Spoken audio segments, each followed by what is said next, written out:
Hello everybody, it's Kara from Wild Book Garden, and today I'm here with day 4 of my BookTube birthday week. So if you don't know what I'm talking about, I will link the playlist down below, but basically I am celebrating being here for 5 years on BookTube, which I can hardly believe, with an entire week of exciting, hopefully, content.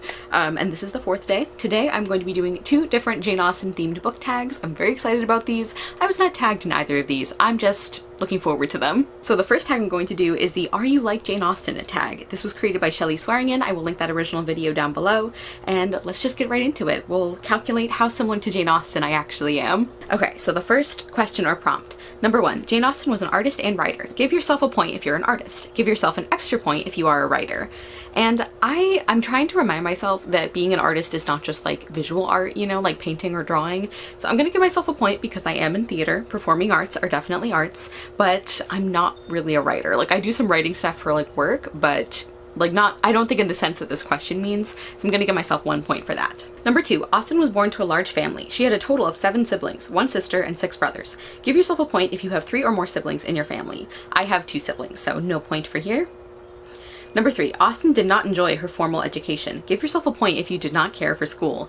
I'm gonna give myself a point because even though I was a really high achiever, I worked really hard in school. I cared way too much probably about grades for my mental health, and I did well in school.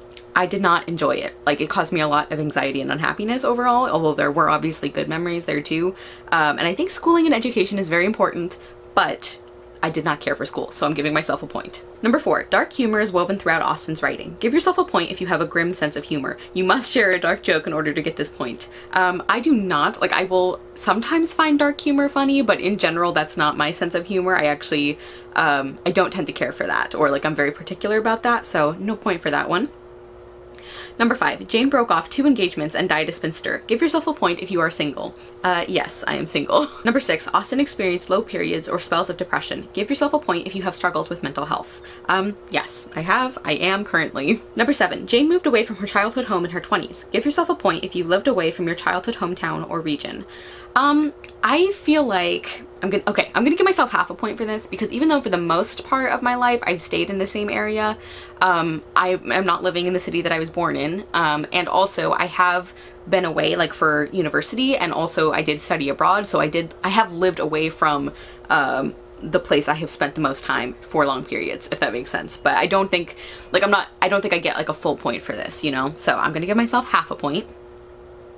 I don't know if that's allowed, but I'm doing it anyway. Number 8, Jane was not vain. Give yourself a point if you have very little interest in vanity. I'm gonna give myself no point for this one. Like vanity is always used as like a negative thing, but I think what they're asking is like basically if you're really interested in your personal appearance or if that's important to you, and it is important to me. I don't necessarily think that's a bad thing, but I'm not gonna give myself a point for this. I mean, I love makeup, I like clothes, I find that interesting, so I'm gonna say no point for this. Number 9, hair was of little concern to Austen. Give yourself a point if you cannot be bothered with your hair. This one I'm giving another half point to because I care about how my hair looks, but I really don't like doing, like I never do like curling or straightening or like putting that kind of effort into it. So I'm gonna give myself half a point for that one too. Number 10, Austen expressed her distaste for hot weather. Give yourself a point if you dislike the heat. I hate hot weather, which is unfortunate living in California, so I'm definitely giving myself a point for that one. Okay, so counting up my points, including the half points I gave myself, I have 6 points, which means you and Austen are friends. You two could enjoy a long walk in the country and chat about all of the things you have in common. I think that sounds lovely, honestly. So I'm pretty much like in the middle tier, actually a little higher to the top, which I think feels right. At first I was a little worried that I would not rank very high, which, you know, even though some of these things are not good things on the list necessarily, being similar to Jane Austen just sounds like a good thing, you know? So I'm very happy with my score. I hope you guys had fun. Maybe this is also, I guess, a little bit of a get to know me tag, sort of. Yeah, feel free to do it if you would like. And I'm very proud to say that apparently me and Jane Austen would be friends and we could talk about our shared interests, which truly I feel like is one of the best outcomes for a tag you could have. So now moving into the Accomplished Woman book tag, which was created by Coiny Reads. Once again, I will link that original video. I was not tagged, I just want to do this.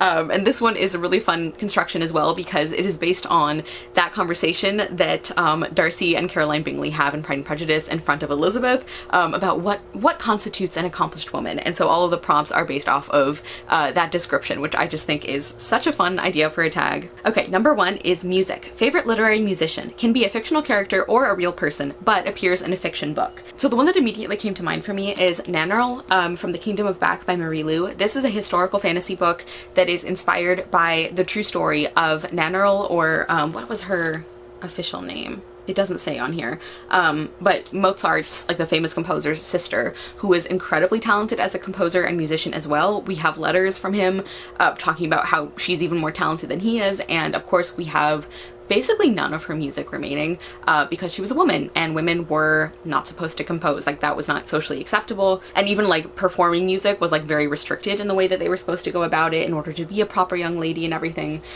So yeah, this book just gives me like a lot of feelings about women in history, and I know this has been pretty polarizing, but I really liked it. I liked the writing and the atmosphere. I personally liked the way the fantasy and the historical aspects were combined. I know not everyone did, and I felt for Nannerl so much. I love the way this book talks about women in music, and as I said, women in history in general, and the way that they are not remembered, like deliberately many times they are not remembered. And I also thought the sibling relationship between Nannerl and her brother was really complex and interesting. Like, of course she loves him, but then there's also that part of her that's like, why is he allowed to do the things that I can do too, but I'm not allowed to, you know? So I just really enjoyed this one. So I wanted to talk about Nannerl for that. Number 2 is singing, and that is to give a poetry recommendation. So I have Rilke's Book of Hours, Love Poems to God, translated by Anita Barrows and Joanna Macy. I have not actually read this collection yet. This is like the full collection, because I didn't realize that the one I had read was like an excerpt from that collection, but I really loved it. I definitely want to read more of Rilke's work and poetry, but just really beautiful and clear imagery. Poetry is always hard to describe, but yeah, I really loved it. I really like the way he talks about like basically describing the indescribable, like the divine, love, all kinds of things, and I just really love the poems that I've read from him, so I'm very excited to read this collection as well. Number 3 is drawing, and that is to share a beautiful cover. So I have not read this book yet, but that is A Dreadful Splendor by B.R. Myers. I don't know what it is about this design. It's just like very aesthetically pleasing to me, so that's the one I wanted to talk about. And I'm also really excited to read this book. It involves a main character who poses as a spiritualist, but then when she gets called to this rich family's home, she finds out that maybe there actually is some kind of ghost thing going on. I believe it's a young woman who was murdered. She was engaged to be married to this to the son of the house, and I don't know, I just have a really good feeling about this. I hope it's as good as I'm hoping it is, but I also really like that cover. Number 4 is Dancing, a book with a lively plot. And I picked the Subversive series by Colleen Cowley. I recently finished this trilogy and I really loved it. And I feel like it has a really great balance of characterization and plot. Like, I think the plot is incredibly compelling, like the way that you're pulled through the story and you find out more about these like mysteries going on. And like, I'm a character reader over a plot reader, but this is a series that I really noticed how much I was enjoying and invested in the plot. So I wanted to mention this one, and I also feel like that makes it a good recommendation for readers who are character readers or plot readers. But yeah, I just super compelling. The way she ends her books, like I think all of the 3, like definitely the first 2 books, it's like they end in a way that's like, they just end with a bang. I don't know if I would call them a cliffhanger necessarily. Kind of, I don't know, but like they just end in a way that it's like, I need to take a moment to myself to just like calm down.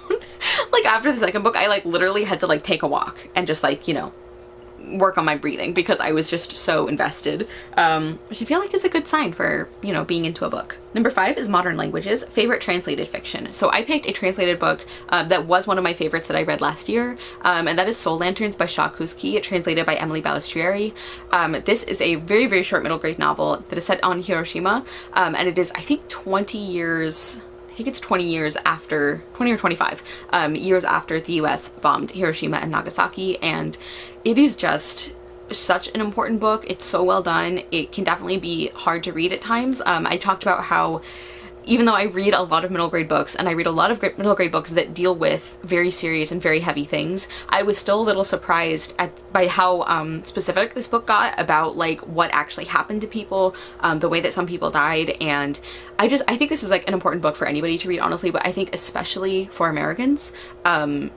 Just, yeah, the way it talks about the history of the island, the impact of the bombing is, I just think, so well done. I know some readers felt like the writing style was a little bit plain or bland.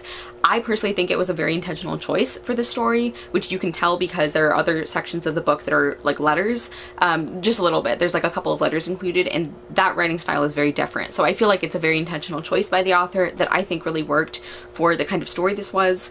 And the focus is really more on the history and our main characters learning about the history, because it's this group of kids who are doing a school project and they end up interviewing their neighbors and community members about what happened. There's also some family secrets that are involved, but yeah, I just think this is such an important book and I would highly recommend it if you can handle the content. Number 6 is Something in Her Air and Manner of Walking, a book with a strong atmosphere.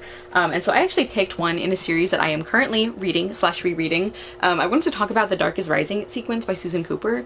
Specifically the second book, which is called The Dark is Rising, is just so atmospheric. We follow a young boy named Will who finds out that he's actually one of the old ones, which means that he has these magical abilities, like a member of the light basically, and he's meant to fight the dark.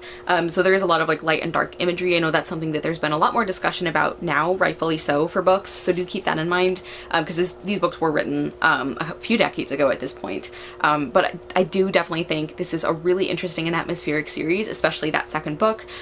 It's set around like midwinter time, and just like it's hard to describe. I'm gonna have to figure out how to describe it for my wrap-up coming up, but I definitely would call it atmospheric. Just like the cold and like the oldness, like the history, like the kind of weird combination of like melancholy and coziness of this book specifically is just super interesting. I'm actually currently rereading Greenwich, which is the third book. But yeah, just a really interesting series. I definitely understand why it's not for everybody. I definitely had some frustrations with the first novel, especially like the adult characters, and like I totally see why this is not for everyone, but I've been really enjoying my reread. Also kind of like Welsh inspired, or like King Arthur folklore, which is also very interesting. Number 7 is The Tone of Her Voice, Her Address and Expressions, and that is a book with beautiful writing. So I was gonna try and pick something that was a little less predictable, but if it is like a week of content celebrating my channel on BookTube, I feel like it actually is appropriate if I once again talk about Anna Marie McLemore, who's one of my favorite authors, who has absolutely beautiful writing. This is the first book I read from them, which is Wild Beauty, and I just love the way they write. I love the way they tell stories, the kinds of stories they tell. I love the way they integrate their themes into the story and their characterization, and I'm just so impressed at the way that they can write so beautifully with so much wonderful imagery, and it doesn't feel overpowering to me personally, especially their later books. I feel like if you've had trouble with how flowery or whimsical their writing is, their later books feel a little more contemporary, like The Mere Season and what's another one that I feel like did this? Oh, the short story in Serendipity was definitely written more like a contemporary, and it didn't have any magical realism elements. It was just a contemporary, which I also loved that story. So I do feel like sometimes their books are like more flowery and sometimes less, and their writing style as well, but I just really love their work. I've loved everything I've read from them, and I just find it very impressive that they can write so beautifully and use such beautiful imagery, and it doesn't overpower the characterization, because a lot of times that's my problem with very flowery writing, and it also doesn't feel pretentious, and it also doesn't overload you with description. Like, this author does such a good job of like setting atmosphere, setting tone, giving you an idea of the characters and the setting, and using these beautiful images and words, but it doesn't bog you down, at least for me. So I just really love this author, and I had to talk about them yet again. Number 8 is Improvement of Her Mind by Extensive Reading, and you're supposed to talk about your next read. And definitely one of the next books I pick up will be Heartstone by L. Catherine White. This is basically Pride and Prejudice but with dragons. Like, it's kind of a retelling, although I've heard that like probably a better way to go into this one is not to expect Jane Austen, like a Pride and Prejudice retelling necessarily. It's more like some of the character dynamics are similar, but that it reads more like a a story by itself. So I'm gonna go into it with that expectation, but I'm very excited about this. I've heard from like very good things from people. I've heard that I specifically will probably enjoy this, so I'm very excited. And this actually won my first Instagram poll, because I have an Instagram now. I guess I should link that. But yeah, I was asking which book I should focus on next, and this is the one that won. So definitely gonna be reading that hopefully before the end of the month. I am pre-filming this in September. And then finally, number 9 is Would You Be Considered Accomplished by Caroline Bingley and Mr. Darcy Standards. And I feel like I'm somewhere in the middle, because if I look at like the list, I would give music, yes, I have taken music. I took it for several years. Singing, I would say yes. Drawing, no. Dancing, I have taken like several years of dance classes. So I'll give like maybe a half credit on that one. Modern languages, no. I am really terrible about practicing my Spanish. Like I was never like fluent in it, but I did take it for several years in school, but I have not been practicing. So I would say no on that one. Something in her air and manner of walking. I don't know. I feel like that's something other people would say about you rather than you saying yourself. And then the tone of her voice, her address, and expressions. I would say I'm gonna like give myself some self-love here and say yes, because I do feel like I am a pretty expressive person, and that makes sense since I am in theater, you know, specifically performance. So I'm gonna say yes. Extensive reading, definitely. So I would say, I feel like maybe I would be like, I don't know, I'd be like one of those characters or families where it's like they like make an effort to be accomplished, but they're not like the elite, you know what I mean? So probably would not be quite up to their standards, but I think I would be considered a like respectably accomplished young woman. Maybe. I don't know. That's my answer, I guess. That's a very rambling answer, but that's the best I could do. So that was my second Jane Austen book tag I wanted to do. Again, check out the originals. Please feel free to do them and say that I tagged you if you would like to. I really loved doing both of these. And hopefully you got to know me and my connection to Jane Austen and my reading tastes a little bit more. Thank you guys so much for watching. I will see you soon with another video, and I hope you love the next book you read. Bye!